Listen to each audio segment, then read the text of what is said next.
¿Qué tal amigos de UPC TV? Nuevamente una emisión del programa Contracara. Estoy acá con mi colega y amigo Martín Higueras. ¿Qué tal, Manuel?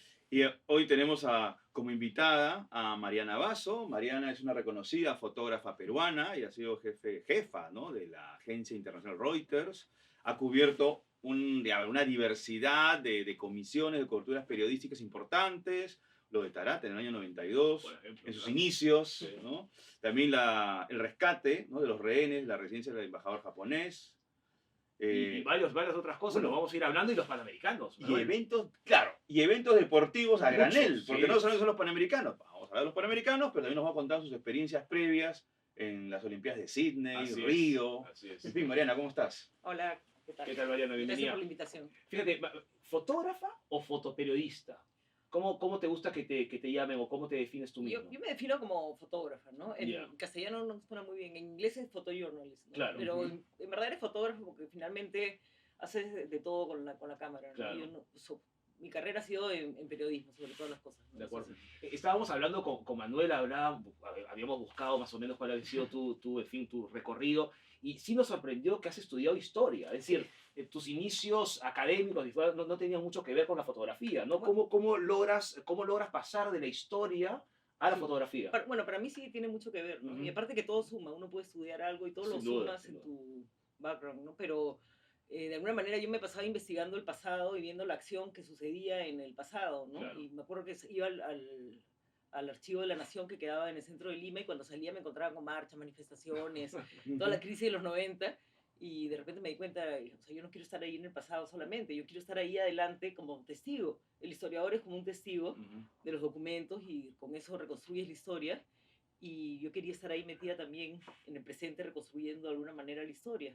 Y bueno, ya no, y ahora con el tiempo, digamos que de alguna manera tengo documentos, o sea, mis fotos son unos documentos históricos, aunque me parece un poco vieja, pero estás como en los sitios, en los momentos precisos, conoces a los personajes históricos, ¿no? He visto pues a Fidel, a Abimael, he estado en Tarata, o sea, de alguna manera esos 30 años que he hecho fotografía periodística, de alguna manera he hecho también historia contemporánea, ¿no? No, y además hay un tema, ¿no?, para conversarlo. Hay situaciones previas que también van definiendo nuestro futuro. Tú cuando eras estudiante de la Católica, en historia, en los trabajos de campo, tú hacías las fotos. Ya era el entrenamiento, ¿no?, que anticipaba tu carrera profesional. Sí, yo siempre acababa haciendo, o sea, yo tenía siempre una cámara desde que estaba en el colegio, lo que en esa época era raro, porque Claro, no ¿no? podías tener una cámara, pero tuve la suerte de que mi papá me regaló una Nikon y yo andaba con mi cámara siempre y documentaba a mis amigos de las cosas. Entonces, cada vez que había la opción de que en vez de escribir, tomar una foto, yo prefería explicarlo de esa manera, y eso sobre todo haciendo trabajos de campo para geografía, que salíamos de viaje. Entonces, mis amigos escribían todo el reporte y yo tomaba las fotos, y así me fui como, en verdad, era lo que más me Te gustaba. fuiste entrenando. Sí. Meridiano. Meridiano. Meridiano ha sido tu escuela como fotógrafo en sus inicios, ¿no? La verdad es que no solo Meridiano, sino el grupo de gente que estaba ahí, y ahí tuve la suerte de conocer a Ana Cecilia González Vigil, que Claro. ella llegaba recién de Inglaterra. Ajá. Y fue la jefa de fotografía más maravillosa que he podido tener, porque ella realmente me enseñó periodismo, me enseñó la parte que me faltaba de fotografía. Yo podía intuir el periodismo porque se parecía a la historia, ¿no? Claro.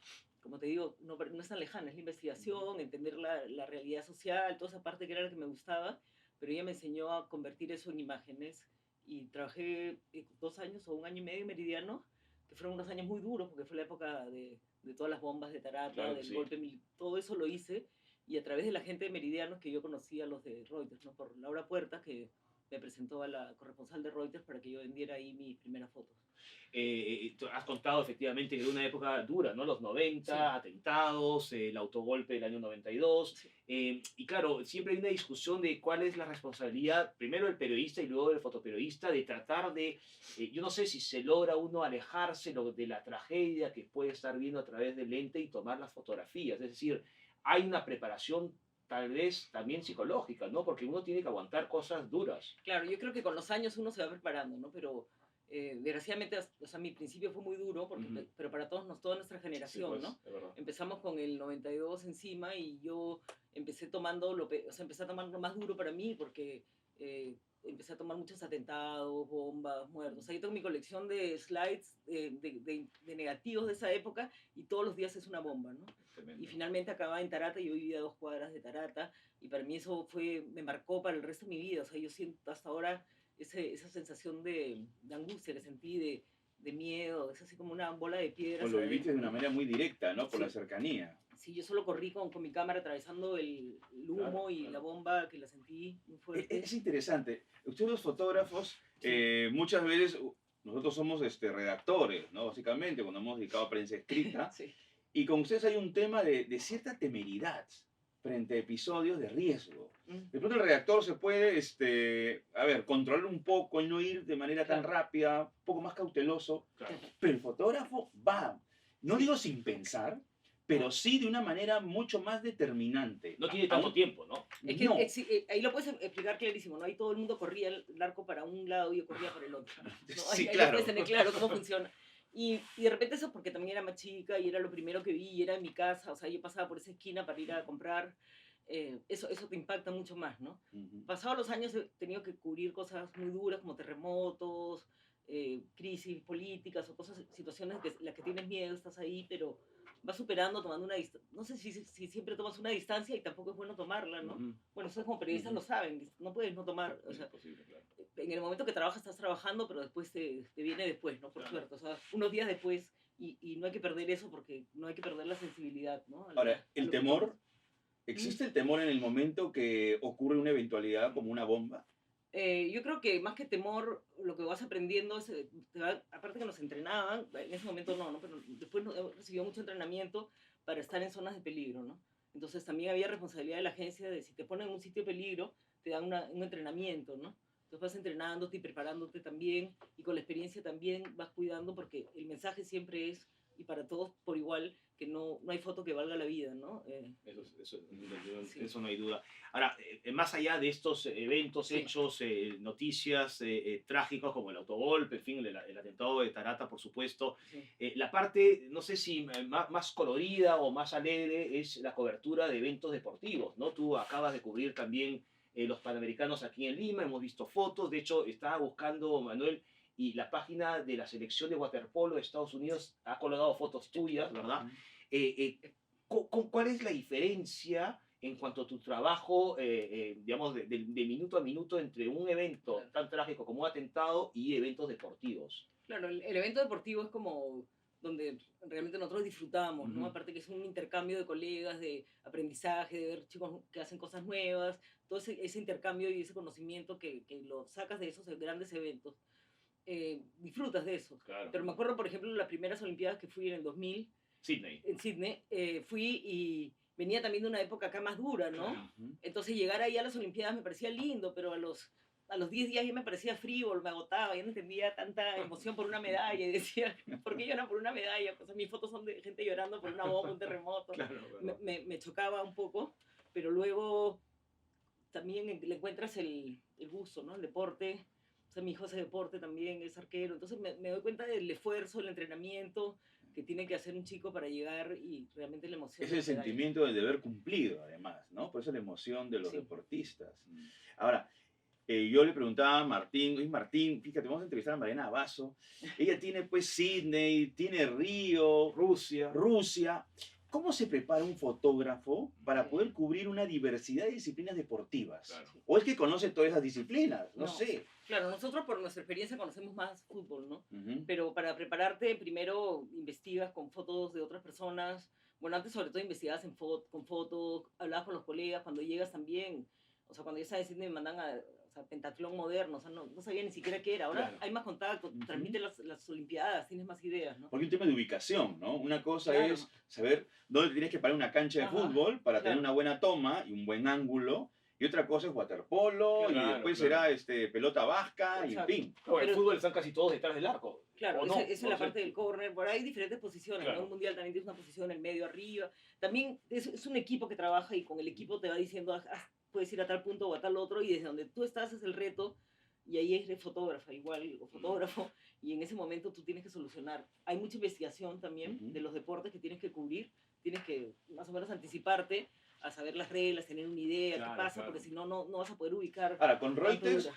tenías la suerte de tener un archivo inmenso. Ujú. Supongo que te habrá servido como instrumento de trabajo para poder evidenciar cómo funciona cada deporte que vas a cubrir. Claro, pero está Reuters o cualquier otro archivo está ahí disponible para cualquiera que puede. Ahora en internet puedes hasta poner tutorial de cómo cubrir pentatlón moderno. Porque las fotos deportivas Sí. también son premiadas, Sí. ¿no? WordPress Photo tiene su categoría, ¿no? Para deportes. Ujú. Y hemos visto, pues, fotos preciosas, Sí, ¿no? El deporte, la maravilla de las fotos de deporte, que creo que es lo poco que va a quedar como algo que no puede competir con un iPhone, ¿no? Que es uno, que el acceso que tienen los periodistas a Ujú. los sitios deportivos que no los tienen las demás personas, y las cámaras que tienen unos lentes increíbles para captar algo que no lo puedes hacer con un celular todavía. Esos lentes capturan lo que el ojo no ve, ¿no? Eso es lo que apasiona de la fotografía deportiva. Tú ves algo que no lo, o sea, congelas algo que no lo puedes ver. Pero es interesante lo que dices, ¿no? Un iPhone todavía no logra registrar lo de un teleobjetivo Sí. o algo por el estilo. Pero más allá de eso, tener el equipo fotográfico Ujú. con su teleobjetivo Ujú. también te prepara mucho más que simplemente registrar algo con un celular, digamos. Primero porque es tu trabajo, ¿no es cierto? Claro. Y luego porque, claro, hay toda una preparación de por medio, ¿no? Es una No es tan preparación sencillo. de lentes. Claro. Ahora se usan muchos control remotos. También Claro. tienes que estar a seguir y ver qué es lo que se está usando, ¿no? Claro, claro. Ahora se usan muchas fotos son con controles remotos que los pones en diferentes posiciones. Wow. Tienes que saber dominar todo eso, saberlo y aprenderlo sobre la marcha. No nos dan cursos, nada. Eso Y es interesante, Sí. Mariano, nos contabas que en el colegio tenías tu Nikon que te regaló tu padre. Sí. ¿Cómo ha pasado todo este camino hacia las nuevas tecnologías? Cuando trabajabas en Reuters, seguramente subir fotografías era mucho más complicado y ahora es mucho más automático. Yo estoy seguro que Claro. a medida que ibas tomando fotos en los Panamericanos, las fotos iban subiendo también al servidor de Reuters rápidamente. Claro. ¿No? Bueno, en este caso de los Panamericanos ya no los tomé para Reuters, pero las fotos ya ahora las puedes transmitir desde la cámara, ¿no? Claro. Y la primera foto que yo transmití para Reuters se demoraban 1 hora en transmitir. Iba primero cian, magenta, hielo, y se te caía el hielo y volvías a empezar 1 hora de nuevo y llorabas. Entonces a veces cuando ahora entran en crisis porque se demora 2 segundos en vez de uno en transmitir las fotos, tú dices, no importa. No Sí, pasa pues, nada claro, con 2 seguro. segundos, ¿no? Pero ahora la inmediatez es así, ¿no? O sea, ya quieren todo para inmediatamente y es... Ahora, tú Lo estás saben, trabajando sí. en la agencia de Xinhua. noticias Xinhua. Ujú. Que es Chile, la agencia de noticias Sí, China, ¿no? Sí. Sí. Lo que pasa no lo pronunciaba porque tenía riesgo, tenía el temor a equivocarme, Xinhua. A ver, ¿cómo es el trato, digamos, con tus colegas de Xinhua? En la medida que, primero, es otro idioma, supongo que hablas de inglés con ellos. No, o sea, yo trabajo para el Servicio en Español, que Ujú. está con base en México. Ujú. Soy la encargada de fotos aquí en Perú. Entonces me dirijo directamente hacia la mesa de México, que es más o menos la misma fórmula Ujú. que teníamos en Reuters. Esa es la manera en que trabajan casi todas las Ya. agencias. Y también igual, ¿no? Ujú. Tomar noticias y cosas de que haya Ujú. interés de Perú, ¿no? Martín, no hay que Sí. olvidarnos una cosa. Sí. No solamente Perú llega a un mundial después de 36 años, ¿no? Hay peruanos que han ido a un mundial por primera vez. Efectivamente. Y tú has ido a Rusia a ver a Perú por primera vez en un mundial, pero ya para una cobertura periodística. Sí, pero no me tocó Perú. ¿No te ¿Ah, tocó sí? Perú? Uy, Esa es la parte de... lo paradójico. Bueno, pues así es el trabajo. No te toca ¿Quién te necesariamente tocó? lo que quieres. Me tocó España, me tocó Portugal, me tocó O que tampoco está mal, ¿no? Serbia, Croacia, un montón de otros países. Sí. Ya. Bueno, pero esa es. O sea, tú en la agencia vas y haces lo que... ¿Te quedaste lo que hasta la toca. final? No, no me quedé al final. No. ¿Hasta qué? ¿Cuartos? Más o menos hasta cuartos. Sí. Sí, ya. Sí. Bueno, pero es una experiencia interesante, Es, ¿no? Claro. ahí sí, porque la exigencia es absoluta, ¿no? O sea, las fotos Ya. tienen que ser perfectas, la velocidad tiene que ser perfecta. O sea, realmente cuando trabajas en una olimpiada, en un mundial, la exigencia es al máximo, ¿no? Sí, Ahora pues. en Río también era así, ¿no? O sea, las fotos van inmediatamente a subir, tienen que estar perfectas, no te puede fallar nada. Ellos Ujú. esperan que tú trabajes súper bien en todo, ¿no? Y eso es lo que tienes que demostrar, ¿no? Mariana, pero tu trabajo Sí. no solamente es periodístico, en el sentido que ahora estás exponiendo, nos comentabas, ¿no? Sí, ahora voy a exponer 2 fotos en Lima Foto, Ujú. que inaugura el miércoles o jueves, el fin de semana está, con la Galería Forum. Ajá. Ujú. Bueno, es mi trabajo también documental, pero que lo estoy colgando. Siempre he hecho eso un poquito y ahora, bueno, estoy explorando ¿Y otras. qué tipo de fotografía es? Son- Que no, esos- vamos a ir, ¿no? Pero, Es como una foto bien limeña, es un retrato y una foto también de ambiente, Ajá. del ambiente de Villa María del Triunfo. mira. Sí, medias Y sociales. pasar de noticias, de fotografías eminentemente periodísticas a Sí. eso, ¿hay una transición muy complicada o, en fin, las técnicas son parecidas? Son fotos que salen de mi trabajo periodístico, ¿no? Ujú. Lo que es diferente es pensar cuáles sirven para colgarlas. Y en este caso tengo la suerte que mi hermana es pintora, entonces bueno. ella me ayuda ahí para ver, ¿esas te parecen? Así. Ah, bueno, bien, bien ahí. Bueno, Mariana, te agradecemos mucho tu presencia acá en el programa, en Muchísimas Contracara, gracias. que transmite vía UPC TV. Hay que ir a Lima Foto. Hay que ir a Lima Foto y esperamos verte pronto también en el programa para conversar más acerca de tu trabajo. Cuando quieran. Y por cierto, no es difícil encontrar fotos de Mariana en internet. ¿Ah? Están en Aparece por ahí. Twitter, están. Sí, sí. Hay que verlas. Bueno, Mariana, Bien. muchísimas Muchas gracias. Gracias a ustedes, Muchas gracias, gracias. Mariana. Amigos, retornamos en unos minutos con el programa.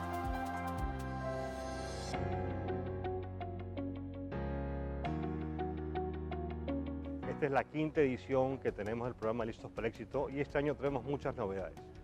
Primero, que incorporamos alumnos de Ingeniería y de Comunicaciones en el programa, con lo cual se hace más exigente. Tenemos 50 empresas, las mejores del Perú, desde empresas de banca, servicios, retail, entidades públicas, que quieren venir a conocer a nuestro talento. Y eso se hará en noviembre 8, pero para llegar a eso es importante que se inscriban en el programa. Los cupos son limitados, el alumno tiene que inscribirse y pasa una preselección porque elegimos a los mejores 200. Este programa los va a ayudar en 3 aspectos. Primero, con un diagnóstico de competencias, saber cuáles son sus fortalezas y qué cosas debemos mejorar y trabajar para ser más empleables. Segundo, vamos a poder tener una serie de talleres para preparar el currículum, poder hacer un assessment center, cómo sería una entrevista de trabajo, cómo podemos afrontar preguntas difíciles y finalmente una gran oportunidad de generar una red de contactos con las mejores empresas para trabajar en nuestro país. Esta es la segunda vez que participamos en el programa Listo para el Éxito. La Facultad de Ingeniería, la vez anterior, presentó a 40 alumnos que pudieron demostrar cuáles eran sus capacidades. En este tipo de eventos aprendieron cómo enfrentar una entrevista de contratación. Este programa me ha ayudado ya que a través de sus 5 talleres he podido potenciar mis conocimientos y también reforzar algunas fortalezas que tenía para insertarme en el mercado laboral. Afortunadamente tomé la decisión de inscribirme en el taller y de hecho fue una de las mejores decisiones que he tomado en toda mi vida. Gracias a esa sesión tuve la oportunidad de empezar mis primeras prácticas con la empresa APM Terminals. Empecé un trainee de recursos humanos que duró aproximadamente un año y luego se convirtió en una interesante línea de carrera.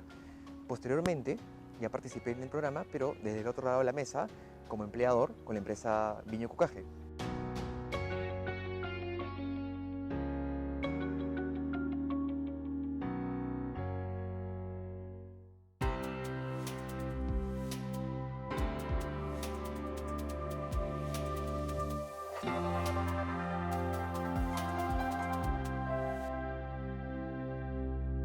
Bien, amigos de UPC TV, bienvenidos de vuelta al programa. Ahora tenemos el gusto de tener al doctor Carlos Jaico con nosotros. Doctor, bienvenido y muchas gracias por su visita.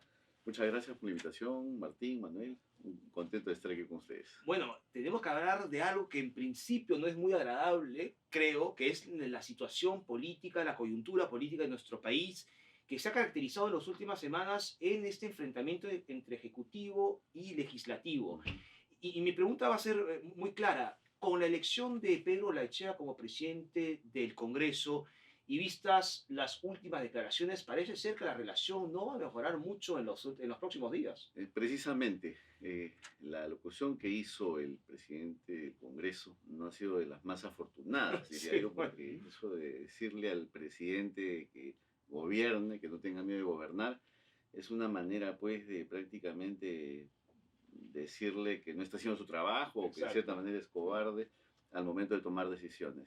Esa no es la manera de que hable un poder hacia otro.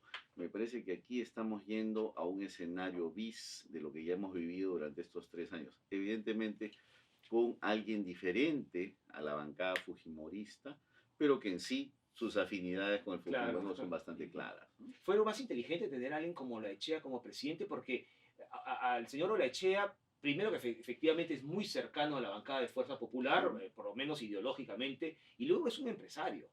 ¿Fue realmente lo más inteligente? Bueno, se tenían algunas cartas ahí para presidente del Congreso, sin embargo, Olaechea es la que se parecía mucho más conciliadora en ese momento. Sin embargo, ahora vemos que con esto de Tía María prácticamente él ha salido. Bueno, con el comentario que le he hecho al presidente de la República, vemos pues que hay un ánimo un poco de entrar al pugilato, ¿no? Sí. Y me parece que eso no va a calmarse porque ya la Comisión de Constitución, por ejemplo, en la que está Rosa Bartra, sigue en la misma situación de retrasar, por ejemplo, la discusión o el debate del tema del adelanto de las elecciones. Eso Ni por un siquiera lado. lo han planteado. Y por otro lado tenemos a Milagros Salazar como vocera de Fuerza Popular, lo cual pues no ayuda mucho al entendimiento. Bueno, los antecedentes efectivamente no son muy auspiciosos. Ahora, Martín ha referenciado temas muy puntuales, ¿no? Pero que se pueden también resumir en la tensión entre el Ejecutivo, ¿no? y el Parlamento, que es una tensión que viene desde 2016. Lo que podemos vislumbrar es que este periodo sencillamente podría ser un periodo perdido, que tendríamos que esperar solamente hasta el 2021 a ver qué cosa ocurre, porque ¿qué más puede pasar ahora? Exacto. Ya hemos vivido 3 años de confrontación y lo hemos vivido desde el 28 de julio del 2016, en el que pues prácticamente Pedro Pablo Kuczynski fue abuchado en el Congreso y no ha cambiado, el escenario no ha cambiado, siempre había ese forcejeo y usted puede poner cualquier presidente delante y tendrá la misma actitud por la parte de la mayoría en el Congreso. Y eso lo vemos ahora, no va a cambiar. 10 comisiones en el Congreso no han cambiado de mano, sigue Fuerza Popular Claro. teniendo ahí pues siendo poderoso en ese sentido y pues dominando los diferentes temas que tienen que ver con el quehacer nacional. Ahora, el precio a pagar es bastante alto. Tenemos un asunto de falta de gobernabilidad y una economía congelada. Ya sabemos que acá cuando los números no empiezan a responder, la gente se pone muy inquieta, ¿no? Claro. El impacto, digamos que ha sido bastante importante en lo que es inversiones a nivel nacional, y es que Tía María, por un lado, más esa confrontación constante entre dos poderes del Estado, hace que pues los inversionistas tengan una mirada un tanto circunspecta con respecto al país. ¿Quién quisiera venir a un país en el cual los poderes se están, digamos, tirando piedras, ¿no? Y un tercer punto también importante es ver que las reformas que se quieren hacer, que son necesarias, desde el año pasado con los audios de la vergüenza y esa reforma de la justicia que se quiso llevar adelante, en sí no han prosperado. Hasta ahora, por ejemplo, no tenemos Junta Nacional de Justicia, ¿no? Y no parece que la tengamos muy Y pronto. no parece que tengamos, y hay jueces que pertenecen todavía a, digamos, o están sindicados como siendo parte, pues, de una organización criminal que hasta ahora siguen ahí. Entonces, vemos que no se avanza en el tema judicial, tampoco se está avanzando en el tema político, lo cual, pues, nos lleva a una situación prácticamente ya de déjà vu. Quiero volver un poco al tema de las comisiones que se han instalado durante esta última semana. Primero fue la de Constitución, con Rosa Berta a la cabeza. Pero luego, claro, el fujimorismo de alguna manera ha respondido a este discurso de 28 de julio, colocando a personas, primero Milagros Salazar en la vocería, y luego Tamara Arimborgo, por ejemplo, al frente de la Comisión de Educación. Ella dijo que iba a ser muy conciliadora, pero en su primer discurso en la instalación de la comisión ella ha dicho que en la política educativa no se había hecho absolutamente nada, ¿no? Y eso tiene que ver mucho con cuál va a ser la respuesta. Y un detalle más que ha ocurrido hace muy poco, y es que el fujimorismo ha cedido la presidencia de la Comisión de Defensa del Consumidor a la bancada Contigo. Sí. Y Gilbert Violeta va a ser su presidente, lo cual también el fujimorismo está trabajando políticamente dentro del hemiciclo. Claro, esta es la típica, digamos, negociación en la cual guardamos las comisiones más importantes, pero también dejo algunos espacios como para que bancadas amigas, digamos, curioso, ¿eh? puedan también sentirse un tanto representadas. Y eso pues se está viendo, como bien lo indicas, con este tema de pues Gilbert Violeta. La bancada Contigo es una bancada amiga de Fuerza Popular ahora. Exactamente, yo lo veo así, porque están más cerca del fujimorismo que del ejecutivo.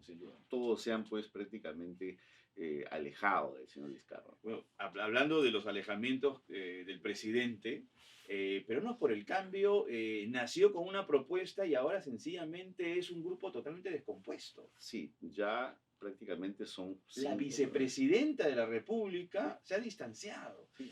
A ver, ¿cómo explicamos un poco este distanciamiento que sí es preocupante, es serio, entre la vicepresidenta Mercedes Arauz y el presidente Martín Vizcarra? Mire, es un escenario que ya habíamos visto. Recordemos en la época del señor Humala, en que Omar Chejade, por estos temas un poco de actos ilícitos había tenido que renunciar, Ujú. por un lado. Y luego Marisol Espinosa, buscando mejores destinos, pues se pasó a Alianza por el Progreso. Entonces, prácticamente, Es el Ollanta grupo de Acuña, ¿no? exacto, estaba totalmente solo. Vivimos un caso parecido aquí en el que Mercedes Arauz ya renunció a la bancada y ahora está en una posición expectante como para poder asumir, digamos, la presidencia en caso de renuncia del señor Vizcarra, cosa que creo no va a suceder. Ahora, ha hablado usted de la renuncia. ¿Qué hay con la vacancia, esta movida que ha sido propiciada por el Partido Aprista, específicamente por Mauricio Mulder? Por él, Ujú. sí. Básicamente por Mauricio Mulder, Por él, ¿no? claro. Bueno, en primer ¿Por lugar, qué es tan impulsivo, sí. es tan irracional? Mm. Porque, ok, dijo una serie de cosas el presidente, pero no da como para justificar una No. vacancia. No. Y precisamente acá habría que ver varios aspectos. El primer aspecto es que Mulder dice que habla a nombre de un plenario, ¿de acuerdo? Pero yo Sí, digo, lo si vimos, ese lo vimos. plenario es válido, viendo Ujú. que la organización interna del Partido Aprista pues está todavía en litigio. Claro. Un segundo punto es de que no hay aquí una causal para vacancia. No hay. Si uno revisa la Constitución y el hecho que el presidente haya tenido algunas expresiones ahí en una negociación que se suponía era privada o cerrada o no pública, no me parece que eso pues tenga que ver con una vacancia. Yo creo que acá están un poquito jalando de los pelos una situación un tanto como para obligar al presidente a una renuncia prematura, lo cual hasta ahora pues no creo ¿Qué que es lo suceda. mejor que podemos esperar de acá al 2021? Bueno, lo mejor que se puede esperar es de que la Comisión de Constitución ya haga el informe con respecto al adelanto de las elecciones, tengamos esos 66 votos en el Congreso y vayamos a un referéndum pues en este mes de diciembre. Pero, doctor Jairo, no parece que vaya a ocurrir, ¿eh? Precisamente ahí está el tema, Sí, ahí está el sí. tema. Los plazos cada vez se están Son más cortos. acortando y veo que un poco hay también ese deseo de que al final vayamos al calendario normal. Y no en el creemos que los 2021. congresistas se vayan a hacer harakiri. No, es No. un año menos. Porque ellos mismos tendrían que aprobar eso y no lo van a aprobar. Pues. No, es un año menos pues de todo este tipo de situaciones en las que, mire, El analizando... doctor Jairo es un Sí. año menos de sueldo. Exacto, Claro, eso digámoslo sí, claramente. sí, es un Pero, tema laboral. pero ¿a también. qué juega Vizcarra, por ejemplo, el presidente Vizcarra, con este tipo de iniciativas? Si él también ya vislumbra que el Congreso no va a aprobar este tipo, digamos, Sí. de propuestas. Bueno, yo pienso que la siguiente, digamos, jugada constitucional puede ser hacer una cuestión de confianza. Ujú. Y ahí, cuando se la nieguen, evidentemente ya estaría en la segunda cuestión de confianza, lo cual le abriría la puerta a la disolución constitucional del Congreso. Eso creo que sería el escenario más plausible, vistas pues todo el tipo de acciones que se ha tomado alrededor. Y sobre todo tomando en cuenta de que la señora Mercedes Arauz no va a renunciar. Ujú. Ella lo dijo. Si él tuviese la certeza de que la señora Mercedes Arauz renuncie con él, pues yo creo que sería el Pues se panorama genera un más claro. precedente bastante negativo. Pero además ¿no? esa cuestión de confianza no se la van a dar. O mejor dicho, le van a dar la Le van confianza. a dar, le porque van a dar. Ellos no, otra vez, no se van a hacer el harakiri. No, él puede pedir lo que quiera Lo que ahora y quiera. se lo van a dar. Sí, claro. Entonces debería aprovechar ese camino. Pero, a ver, como estamos para- de 2019 y hemos pasado la primera mitad del año. ¿Qué falta para que acabe esta gestión? Año y medio. Año y medio. Año y medio. Sí. ¿Vale la pena hacer todas estas movidas cuando ya falta año y medio para que esta gestión culmine? O sea, el Es precedente verdad. que se daría, además, sería sumamente negativo. Porque habría una mesa permanente, ¿no? Mm. Pero tiene que haber elecciones igual para lo que resta del periodo. Exacto. Y sería muy, muy corto. Exacto, sería muy corto. Y aparte de que el presidente ya no puede disolver el Congreso un año antes de las elecciones. Así es. Ahí nomás. Quiere decir que en abril del Tiene- próximo año, Claro. ahí se acabó. Entonces tendría pues prácticamente año y algo Mm. en el cual tendría que pues estar en ese tira y jala con el Congreso. Este tema se tiene que definir en estos meses, en los próximos 5 meses se tiene que Claro. definir. Vamos a ver. Yo creo que precisamente aquí lo que está haciendo el presidente es sobre todo llevar al Congreso a una situación en la que no le den la confianza para así el Para poder hacer- pues, tener. Claro, lo quiere arrinconar. No quiero retomar. Exacto. Bueno, acá se están arrinconando y se están golpeando pues ya desde el 2016 y el gran Está problema clarísimo, sí. es que la sensación con el gobierno de Ollanta Humala era que era una gestión un poco deficiente, casi Ujú. perdida. Sí, claro. Pero esta va a estar, pero absolutamente perdida. Este está perdido. Serían 10 años, Sí. ¿no? De pérdida. 10 años de retroceso, de estancamiento, digamos. Y mire, el Perú, sin embargo, tiene cosas positivas. Los panamericanos, por ejemplo, Claro. han venido un poco a salvar la situación. Sin embargo, a nivel general, pues estamos todavía con una reconstrucción del norte que no ha tenido gran éxito. Ah, Bueno, hablemos también de la reconstrucción del sur. Ya han pasado 12 años y no hemos se tenido refiere a tampoco Pisco, ¿no? Después Pisco y mismo, todo eso. Entonces, veremos que estamos en una situación en la que no hemos atacado, por un lado, los proyectos necesarios para el desarrollo del país, pero por otro lado, seguimos en un entrampamiento. Y habría que hablar del éxito de Carlos Neuhaus como Sin duda. gestor de los Totalmente, Panamericanos. Tanto así totalmente. que mucha gente está diciendo que debería él encargarse de la reconstrucción Sí, del el norte. problema es que mucha gente Pero lo ya quiere fichar también políticamente Sí, y lo ideal sería que lo dejaran en paz. Sí, un que él poquito, felizmente ¿no? se ha mantenido Sí. en silencio, un Sí. silencio saludable, porque hay muchos intereses políticos que Seguro, lo podrían seguro. perjudicar además. No, la imagen del Perú con los Panamericanos ha tenido de verdad un gran impacto a nivel mundial. Miren ustedes cómo la inauguración de los Juegos, que dura alrededor de 2 horas, pasa en los WhatsApps como una presentación bastante hermosa, bonita, de verdad, y a través del mundo. A mí me ha llegado al WhatsApp, por ejemplo, viniendo de Europa. Imagínense ustedes el rebote que ha tenido a nivel mundial, y eso habla bien de lo que podemos hacer los peruanos. Sin embargo, pues tenemos esta situación. Sin que embargo, que tenemos la parte política, ¿no? Sí. Doctor, quería apelar a su experiencia, digamos, legal, y quería referirme a las últimas declaraciones del ex alcalde Luis Castañeda. Este domingo, en el programa Punto Final, él reconoció o admitió ofrecimientos de OAS para su campaña. Más allá de una confesión, ¿no? De haberse despertado el domingo con unas ganas de confesarlo todo, estamos de acuerdo que se trata de una estrategia legal. ¿No es cierto? Lo que él está tratando de evitar es una acusación por lavado de activos, Totalmente, ¿cierto? sí. Ahora, el lavado de activos tiene dos condiciones básicas. La primera es de que se haya recibido dineros de proveniencia ilícita. Ujú. Y lo segundo es que quien los recibió debe saber que eso tenía proveniencia ilícita. Entonces, en este caso, lo que tiene que hacer la Fiscalía, en el caso del señor Castañeda, es pues probar que él sabía que estos fondos tenían proveniencia ilícita. Lo cual la Corte Suprema ha, digamos, esclarecido en el caso de Keiko Fujimori, con la última resolución, Claro. en la que pues ha dejado claro que sí, ella sabía que estos fondos tenían una proveniencia ilícita. Ahora, lo que haya hecho él con el dinero luego no tiene relevancia Claro. para la tipificación de lavado de activos, no tiene relevancia. Pero a Y lo menos que se haya utilizado. quedado, ¿no? Como ocurrió con la pareja Ollanta Humala y Nadine Heredia, ¿no? Claro, incluso ahí, o sea, se lo hayan quedado, lo hayan invertido, ya el uso mismo es pues prácticamente lavado de activos. Claro.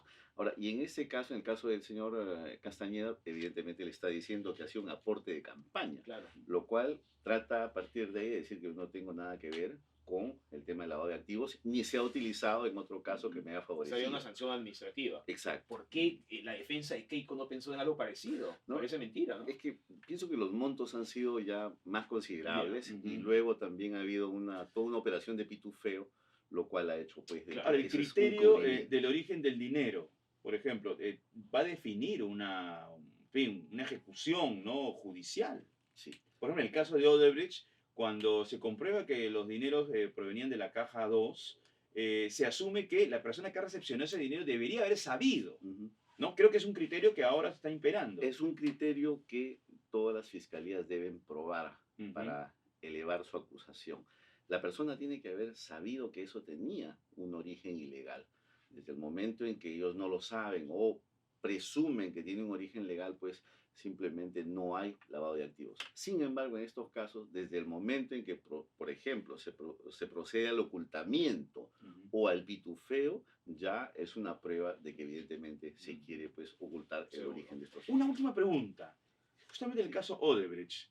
Barata da una serie de nombres, ¿no? Periodistas, en fin, gente que les da dinero. ¿Él puede falsear esa información? ¿Hay un margen para eso o se estaría jugando el cuello? Bueno, ellos están, por el acuerdo de colaboración eficaz, están obligados a decir la verdad y nada más que la verdad. Con pruebas. Exacto. Probando y explicando, por ejemplo, los codinomes, Ujú. explicando los fondos que han sido pagados. Entonces, no pueden, en cierta manera, exagerar lo que están diciendo ni tampoco aminorar. Deben decir lo que saben y lo que hay.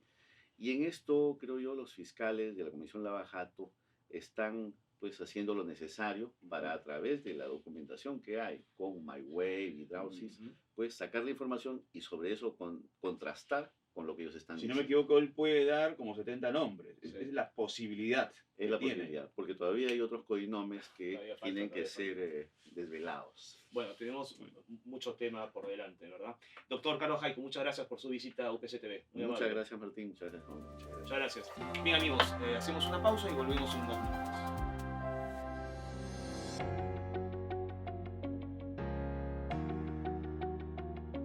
Esta es la quinta edición que tenemos del programa Listos para el Éxito y este año tenemos muchas novedades. Primero, que incorporamos alumnos de Ingeniería y de Comunicaciones en el programa, con lo cual se hace más exigente. Tenemos 50 empresas, las mejores del Perú, desde empresas de banca, servicios, retail, entidades públicas, que quieren venir a conocer a nuestro talento. Y eso se hará en noviembre 8, pero para llegar a eso es importante que se inscriban en el programa. Los cupos son limitados, el alumno tiene que inscribirse y pasa una preselección porque elegimos a los mejores 200. Este programa los va a ayudar en 3 aspectos. Primero, con un diagnóstico de competencias, saber cuáles son sus fortalezas y qué cosas debemos mejorar y trabajar para ser más empleables. Segundo, vamos a poder tener una serie de talleres para preparar el currículum, poder hacer un assessment center, cómo sería una entrevista de trabajo, cómo podemos afrontar preguntas difíciles y finalmente una gran oportunidad de generar una red de contactos con las mejores empresas para trabajar en nuestro país. Esta es la segunda vez que participamos en el programa Listo para el Éxito. La Facultad de Ingeniería, la vez anterior, presentó a 40 alumnos que pudieron demostrar cuáles eran sus capacidades. En este tipo de eventos aprendieron cómo enfrentar una entrevista de contratación. Este programa me ha ayudado ya que a través de sus 5 talleres he podido potenciar mis conocimientos y también reforzar algunas fortalezas que tenía para insertarme en el mercado laboral. Afortunadamente tomé la decisión de inscribirme en el taller y de hecho fue una de las mejores decisiones que he tomado en toda mi vida. Gracias a esa sesión tuve la oportunidad de empezar mis primeras prácticas con la empresa APM Terminals. Empecé un trainee de recursos humanos que duró aproximadamente 1 año y luego se convirtió en una interesante línea de carrera. Posteriormente ya participé en el programa, pero desde el otro lado de la mesa, como empleador con la empresa Viño Cucaje.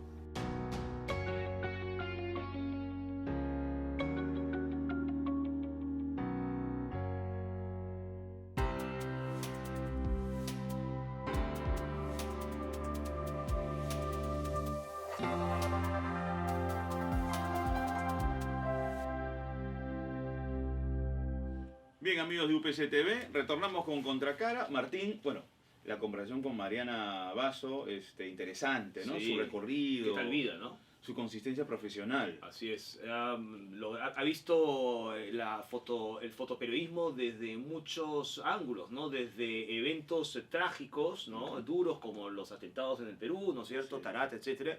Hasta el lado, pues, más colorido, deportivo, El lado como deportivo. Panamericano, Juegos Olímpicos, Mundial, ¿no? Juegos Olímpicos, ¿no? O sea, Imagínate. y ella decía, ¿no?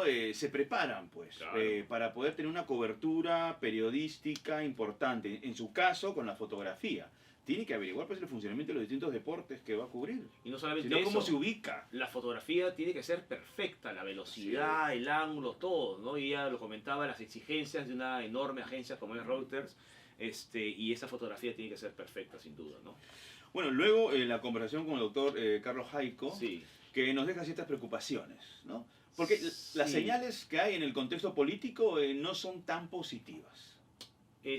Para lo que se viene. Sí, lo estaba pensando porque, claro, siempre hemos hablado qué repercusión puede tener esto en la economía, ¿no es cierto? Bueno, lo de tía María es bastante evidente. Pero yo intento ver el lado un poco positivo del asunto, ¿no? Políticamente, efectivamente, es un periodo pues complicado, pero mal que bien, y pese a estas dificultades, económicamente estamos aguantando. No digo que esto sea un crecimiento inmenso, porque no lo es, pero visto lo que ocurre en el exterior, ¿no? Lo de Estados Unidos, China, y sobre todo en la región, Perú sigue estando por encima de los demás. No es consuelo, por supuesto, porque podríamos estar Claro, mejor, ¿no? podríamos estar mejor si se resolvieran ciertos problemas de manera puntual, Sí. ¿no? El tema de la conflictividad minera Sí. sería fundamental que esto pudiera destrabarse, Mm. porque el país tendría otras perspectivas también de crecimiento. Sí. Y luego la tranquilidad política. Es que es van muy a ser difícil. 5 años de Sí, puro sobresalto. Pero es muy difícil con un congreso así, Manuel, en serio. Las respuestas con nombramientos en comisiones, exabruptos de un hombre como Mulder que quiere la vacancia y su propia Claro. bancada ni se la cree porque Luciana León al día Con siguiente... argumentos tan débiles. Absolutamente absurdo, pues, ¿no? Y literalmente una compañera de su bancada, Pero su claro, partido, pero absolutamente. Entonces, en fin, está en contra de ese vamos tipo a de ver qué iniciativas. pasa. Manuel, lo que sí se viene, y esto es mucho más divertido y agradable, son los Panamericanos. Ujú. Y UPC contribuye con 3 atletas. Y voy a dar los nombres. Alberto Salcedo, que va a participar en baloncesto en silla de ruedas. Jesús Salva en para-badminton. Y Diana Rojas en voleibol sentado. Por supuesto, desde aquí nuestra felicitación Nuestro por la apoyo, participación, además. nuestro apoyo. Seguramente que todos, como los atletas en los Panamericanos, todos los atletas peruanos en los Panamericanos van a ser, Panamericanos van a hacer lo mejor Y le posible. deseamos muchísima suerte en su participación, ¿no? El viernes es la Ve- inauguración. 22 de agosto. 22 a las 6 de la tarde. Va a 6 de ser, la va a ser un gran evento como siempre. Lo otro que también es muy importante para nosotros es que el 28 de agosto arranca la semana del mes, perdón, el mes de la El mes de la fotografía. El fotografía. mes de la fotografía. Va a venir Erika Larsen, una conocida y ranqueada fotógrafa de National Geographic, Con ella que empieza, estará ¿no? estará en la inauguración, que será a las 5 de la tarde, ¿no? En la sede de Villa, en el Todo auditorio. el auditorio. El ingreso es libre y bueno, van a haber talleres, van a haber charlas, un evento de la fotografía que va a permitir a estudiantes y a personas que quieren acercarse, Vale la digamos, al pena, mundo de la fotografía, a tener una información de primer nivel, ¿no? Con gente muy competitiva que los puede, digamos, guiar por un buen camino en ese sentido. Así es. Pues bien, Manuel, con esto terminamos la emisión de esta semana. ¿Tomas fotos?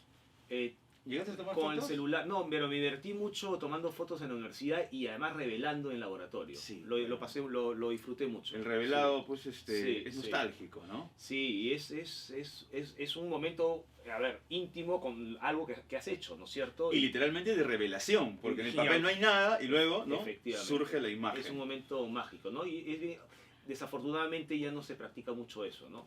Pero fue un momento, yo me acuerdo que fue un curso bien divertido. No, definitivamente divertido, creativo. Así Porque ahí, es. digamos, se define, ¿no? El trabajo fotográfico que uno había propuesto, ¿no? Así es. Pues uno no sabías cómo era la foto. Así es, ¿no? hasta que la veíamos. Bueno, ahora ya la tecnología ha avanzado tanto que podemos verla desde con el nuestro celular. celular. Sin embargo, lo que dijo María es interesante. Ojo, el No es- celular todavía no reemplaza, no es ¿no? igual, no es igual. Los lentes tan profesionales que disponen ellos para cierto tipo de trabajo, ¿no? Así es. Bueno, Bien. Martín, Con eso terminamos. con eso terminamos y nos vemos la próxima semana y no se olviden que el 28 de agosto arranca el mes de la fotografía. Chao.